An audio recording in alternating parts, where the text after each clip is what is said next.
So today we are going to see the very important part for divisibility as well as numbers. तो उसके बारे में देखेंगे, इससे ट्रिक्स रिलेटेड देखेंगे कि बच्चे कैसे इस टाइप के क्वेश्चंस इमीडिएटली कर सकते हैं। तो जैसे आप ये देखेंगे कि नंबर्स से ये यूनिट प्लेस पे क्या आएगा या इस टाइप से चीजें नंबर्स के बारे में अगर देखेंगे तो जैसे मैं एग्जांपल के लिए यहाँ पे डिस्कस करना चाहूंगा कि सपोज यहां पे लिखा 47932449। अब इसमें पावर मैंने बहुत ज्यादा नंबर दे दिया, 401 दे दिया, इस टाइप से दिया। अब हमें ये देखना है कि इसका यूनिट प्लेस पे कौन सा नंबर आएगा, यूनिट प्लेस के बारे में। तो आप ये देखेंगे कि आपको इस नंबर से मीनिंग नहीं है, सिर्फ यूनिट प्लेस का नंबर को देखना है। जो सबसे यूनिट प्लेस ये है, इस नंबर के बारे में देखेंगे तो सबसे पहले मैं इसको ऑब्जर्व करता हूं 9 पावर 401। 9 पावर 401 है। तो अब ये देखते हैं, ऑब्जर्व करते हैं कि 9 इंटू 9 जो होता है वो कितना होता है, 81। और इसका मतलब है कि अगर इवन पावर होगा 9 पे, इवन पावर होगा तो हमेशा यूनिट प्लेस पे 1 आएगा। यूनिट प्लेस पे हमेशा क्या आएगा, 1 आएगा। तो इसी टाइप से अगर इसको देखेंगे तो 9 पावर 400 अगर देखें तो इसके यूनिट प्लेस पे 1 आएगा, क्योंकि ये 2 से हमेशा डिविजिबल है। तो इसका मतलब क्या है कि 401 अगर लिखें तो इसके यूनिट प्लेस पे क्या आएगा, 9 आएगा। तो इसीलिए इसके यूनिट प्लेस पे 9 इज द करेक्ट आंसर। अगर हम लोग दूसरे पार्ट की बात करें कि यहां पे देखना चाहे कि 43217 और इसके पावर अगर मान लिया जाए कि 504 लिखा, तो ऐसे केस में हम लोग देखेंगे कि इसका आंसर क्या आने की चांसेस है। तो फिर से हम लोग यूनिट प्लेस के बारे में देखेंगे तो 504, तो इसके बारे में अब हम लोग देखते हैं 7 इंटू 7 फिर से कितना आ गया, यूनिट प्लेस पे 9, तो 9 आ गया।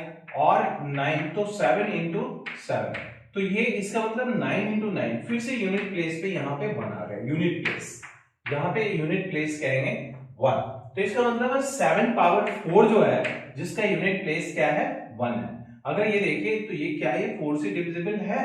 अगर हम लोग ये देख लें कि ये 4 से डिविजिबल है तो इसका मतलब क्या है कि ये हमेशा 1 आएगा यूनिट प्लेस। तो आप ये देखें कि last 2 digit should be divisible by 4, then number should be divisible by 4। इसका मतलब है कि 7 पावर अगर 504 है तो ये हमेशा 4 से डिविजिबल है, इसीलिए इसका यूनिट प्लेस यानी 1 है।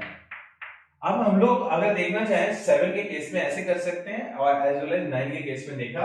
अब हम लोग देखते हैं 2 4 3 9 7 और 3, इसमें पावर अगर मान लीजिए कि 100 1000 अगर 5 ले रहे हैं तो इसका मतलब क्या है, इसके यूनिट प्लेस पे क्या हुआ।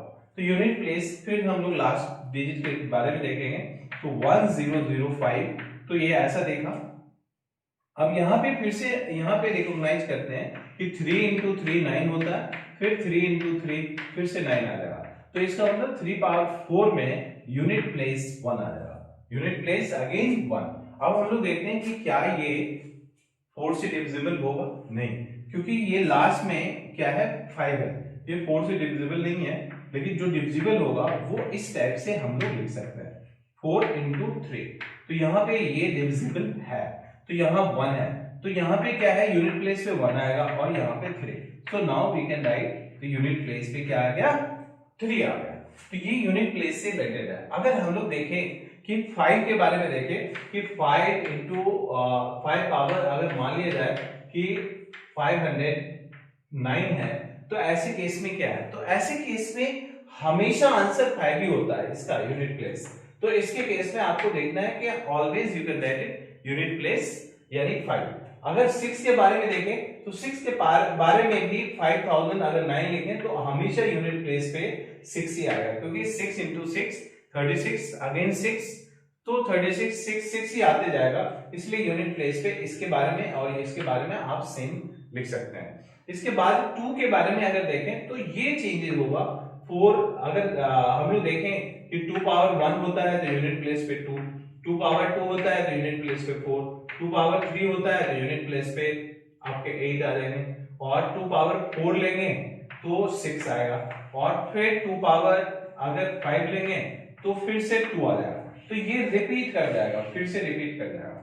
तो आपको यूनिट प्लेस पे क्या है, 2 के लिए आपको चेक करना पड़ेगा, 3 के लिए ऑलरेडी देखा, ठीक है, 4 के लिए भी चेक करना पड़ेगा, ठीक है, और 5 के लिए ऑलवेज 5, 6 के लिए ऑलवेज 6, 7 के लिए आपने देख लिया, 8 के लिए चेक करना पड़ेगा, एज वेल एज 9 के लिए आपने देखा है।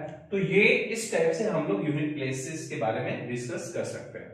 अब मैं एक important questions device related discuss करना चाहूंगा।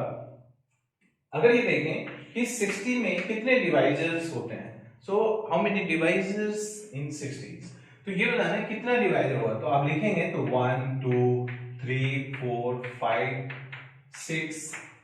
6 के बाद आप देखेंगे तो 10 12 15 20 30 एंड 60। तो 1 2 3 4 5 6 7 8 9 10 11 12। तो टोटल डिवाइजर कितना हो गया 60। ये टोटल डिवाइजर 12 फॉर 60 नंबर्स के लिए। तो ये बताना है कि ये जो डिवाइजर है, अब अगर ऐसे लिखेंगे तो बहुत टाइम लग सकता है। ऐसे केस में हम लोग डिवाइजर्स फाइंड करने के लिए क्या करते हैं कि 60 को पहले फैक्टराइज कर लेते हैं इसे। तो ये देखेंगे 30 फिर 15 फिर 5 into 3, तो ऐसे करके मैंने लिख लिया। तो ये 2 पावर कितना हो गया 2, और 3 पावर 1 और 5 पावर 1। तो अब डिवाइजर जो है लिखने का तरीका है कि इसमें सारे पॉसिबिलिटी होता है। आप ये ऐसे करके लिख सकते हैं, इसमें एक ऐड कर दें, तो ये इसका ट्रिक्स है जो डायरेक्ट यूज कर सकते हैं। 1 + 1 और 1 + 1, सो आंसर विल बी कितना हो जाएगा 12। ये 3 into 2 into 2, ठीक है, तो 6 into यानी 2 यानी 12। अब ये बहुत अधिक नंबर दे दिया, जैसे कि मैंने दिया 2 पावर 8, 3 पावर 4, 5 पावर 2, 7 पावर 1। तो इसका हमें टोटल नंबर ऑफ डिवाइजर्स की बात करें तो कितना आ सकता है टोटल नंबर ऑफ डिवाइजर्स। तो इसके केस में आप लिख सकते हैं 8 + 1 into 4 + 1 into 2 + 1 into 1 + 1। तो पहले प्राइम नंबर में लिख लेते हैं और उसके पावर जितने होते हैं उसमें 1 ऐड कर देते हैं। तो ये नंबर ऑफ डिवाइजर हो जाएगा 9 into 5 into 3 into 2। So this is the number of divisor. ये बहुत ज्यादा बड़ा नंबर है, इसलिए डिवाइजर इसमें अधिक होगा। तो आप ये टोटल नंबर को कैलकुलेट करेंगे, यही नंबर ऑफ डिवाइजर्स होंगे। तो किसी भी केसेस के लिए ले सकते हैं। तो मैं ये बताना चाहूंगा कि 60 है, जैसे आपने ऐसे बनाया, इसी टाइप से प्राइम नंबर में पहले चेंज करेंगे और प्राइम नंबर्स के बाद जो पावर आएगा उसमें एक ऐड कर देना है। जैसे एग्जांपल के लिए प्राइम नंबर 1 आया, इसमें पावर अल्फा है, प्राइम नंबर 2 है, इसमें पावर बीटा है, प्राइम नंबर 3 है, इसमें पावर गामा है, तो सो ऑन, और भी हो सकता है, लेकिन 3 के लिए लिखें तो नंबर ऑफ डिवाइजर लिखने के लिए लिखेंगे alpha + 1 into beta + 1 into gamma + 1। So this is the number of divisors. तो ये बहुत ही आसानी से आप कर सकते हैं। तो आज मैंने 2 पार्ट देखा है। फर्स्ट पार्ट देखा है कि यूनिट प्लेसेस पे, तो आप आसानी से यूनिट प्लेसेस इस टाइप से कैलकुलेट कर सकते हैं। और दूसरा हमने देखा है कि डिवाइजर्स फाइंड करने, इसका भी बहुत ही अच्छा एप्लीकेशंस है, बहुत कॉम्पिटिटिव एग्जाम में पूछे जाते हैं और आप आसानी से समझ सकते हैं। Thank you. अगर ये वीडियो आपको पसंद आए तो वीडियो को लाइक करें, ज्यादा से ज्यादा शेयर करें और चैनल को सब्सक्राइब करें।